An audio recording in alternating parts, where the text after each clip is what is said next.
Hey everyone, thanks for being here. My name is Nate. I'm the CEO of Humble Bunny. One of the really big challenges of a lot of brands coming into the Japanese market is fundamentally they just don't really understand this market. It's a black box of a culture. The language is very unique. The writing system is unique, and also the social norms and ways of thinking of the consumer here are very different from what they are overseas. In most situations, just an equal play to what you might have in Europe, North America, or other countries just fundamentally won't work in this market. So it puts a lot of pressure on brands to get localization right. And that's really stressful for businesses because it can be a really expensive mistake if you choose the wrong partner for that. So my goal today is to show you a little bit about, I'm going to give you a real example of a brand that we localized, that we did quite a lot of adaptation for the Japanese market. And then later on, I'll also tell you a little bit about how we're able to do this level of work for brands via process and the way we collaborate as a team. So on my screen here, you can see Sleeping Baby. This is an American brand. They specialize in doing clothing for children, and their kind of pilot sort of, their core piece is a onesie that when a child wears it to sleep, if they have these little spasms that children often get, which generally will wake the child up, cause them to cry, parents have to get up, put them to sleep. It's stressful for everyone. Everyone loses sleep.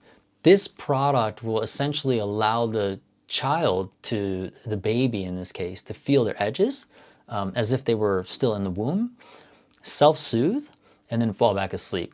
So it's a really cool product for a very specific need. Now this brand brought in a few products into the Japanese market, but with that, what we needed to do is we needed to understand who we were targeting, parents, especially mothers, and think about how are we going to show this product to them in a really appealing way. So what we've done is, to start off, we've created this landing page for them. The visual presentation is completely different from what they were doing overseas. For some brands, that's not possible to do. For some smaller brands or medium-sized brands, it really just depends on the company. In this case, we had the freedom to sort of expand on the brand feel. Of course, we kept the fundamental colors. We just used them a little differently. Same logo, all of these sorts of things. But the presentation, we wanted to have something light, something airy, something not too colorful and sort of primary and really standing out, because that's the aesthetic that we felt would carry this product into sort of a premium perspective for Japanese parents and Japanese consumers. What we did is we created a lot of movement in the website. We focused on, for example, having English as a tagline. In the Japanese market, having English can be seen as kind of cool, kind of global, kind of stylish. So we decided to keep that aspect. And then further down the page, we go into sort of more of the content strategy. So this being an e-commerce brand, we wanted to immediately show the product in its full view so parents can understand what exactly they're looking at. We also immediately highlight what the product is, and we go into further details about the sales proposition. So we had to think about what was really going to register and be of interest to the Japanese consumers. So we focused on certain things like particularly sleep. Now, finding images that supported also the quality of the product, gave people a better understanding of how easy it was to use. For example, this one, easy to put on and off. These are also things that we wove into that kind of initial conversation so that parents would realize that this maybe could be something meaningful for them. We also focused on parents. In Japan, parents even now often sleep with their children until quite later in age, like elementary school, for example, which means child moving around, child waking up, they get sort of triggered and woken up much more easily. So understanding that aspect of the market, we also wanted to put more energy into talking about mom and dad also being able to get a little bit more sleep.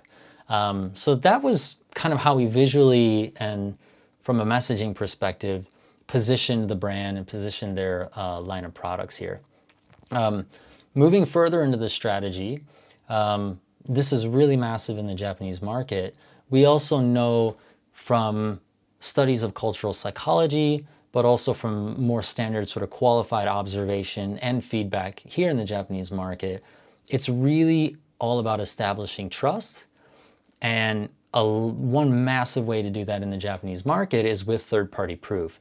So we, right up front and center, just after the sales proposition, we decided to feature real comments from real Japanese customers to let the Japanese consumer know you're not going to be the first one to use this.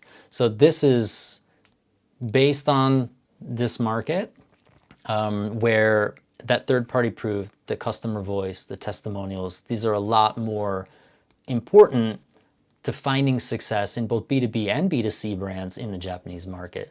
So that's another localization touch. I'm going to switch tab here. I'm going to show you guys a little bit more about what we did on the product side. So we just talked about sort of the brand in general. On the product side, this company was bringing 3 products into the market. And those products were very distinctly for different age ranges. But it was confusing as to how to decide which product to use and at which age. So working to better communicate the product lineup, better communicate how this product can fit into the lifestyles of a parent, we created this chart which sort of shows the age range. So okurumin being basically from 0 to 3 months old, Sleeping Star, which is sort of their core product, and then the Musasabi.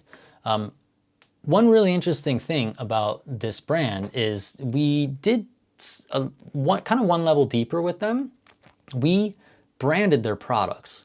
So the Sleeping Star being their kind of core product, that was already named for the Japanese market. This is the Japanese name for it. However, okurumin and Musasabi, these products were not named for Japan. So from a brand elevation perspective, and also to better localize the brand as a fixture in the Japanese market, we decided to rename them. So we gave those 2 products brand new names, and we also created identities for them. And the logos we designed were actually featured, so I've got it right here, but this is sort of like a featured design article, design book in the Japanese market. And we worked with a local designer and we were able to get basically that's it. Oh, can't see it. That's it right there. Sorry, my hand's a little awkward. That's it right there. So we were able to even get them printed and get them a little bit more visibility through that process. So yeah, so that's another aspect of the localization. Yes, let me move on. So this is the okurumin. This is one of their products. I'll show you a little bit about how we took care of media. This is a photo shot by us. We found that they didn't really have specific shots that we thought were going to better convey the product to the Japanese consumer. So we took it upon ourselves to take our own shots. So this is one of them that we took. This one was supplied by them. This is another one that we also took to sort of show how the product was structured, to also, again, help people understand more about what they're buying so that they can visualize it in their lives. This product also, we realized we needed to kind of convey how to put it on and how to take it off. So we also created, I'm going to hit play here.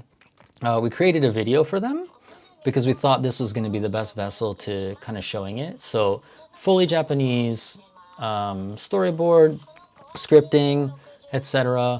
Even at the beginning, to give real context, we talk about the child's age, the child's height or size, and also the size of the product to help people understand maybe how this might fit for their child.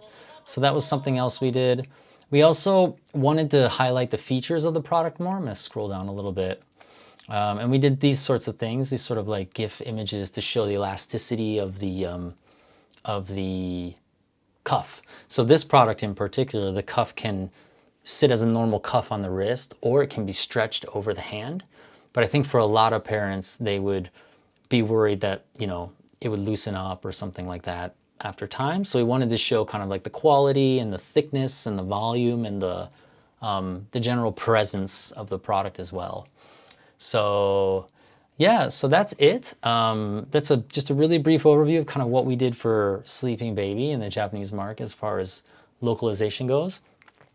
How we're able to kind of get to this place is also really important. An agency that's going to do really great localization for the Japanese market will have a process or a framework in place to help you with that. So we are at Humble Bunny, we're really big advocates of study and learning. So we pass around materials and we have basically goals that we set internally for ourselves and also for different products that we offer to help us learn.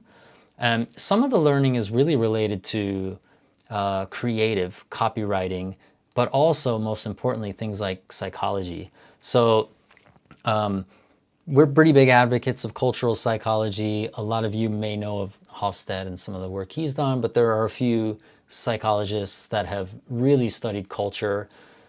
So we kind of share that knowledge together. And what we do is we come together in these things called hands-in sessions where we're doing massive creative dumps with teams of up to about 10 people. So half of these teams are Japanese, half of them are non-Japanese, but fully bilingual in Japanese. And it's just basically a mind dump. So by having this sort of like goal and shared communication and structured process as to how we learn, alongside having these sessions that we do creatively together on behalf of our clients, we're able to really extract ideas and really to go quite a bit further into making sure localization is a success for brands like yours. That's it. Thank you so much for your time here. Let us know if you'd like to talk a little bit more about getting your brand localized in Japan in the right way, in a way that you don't have to look back. You can just keep focusing forward and focus on getting the results and testing your way through to success here in Japan. So we look forward to hearing back from you.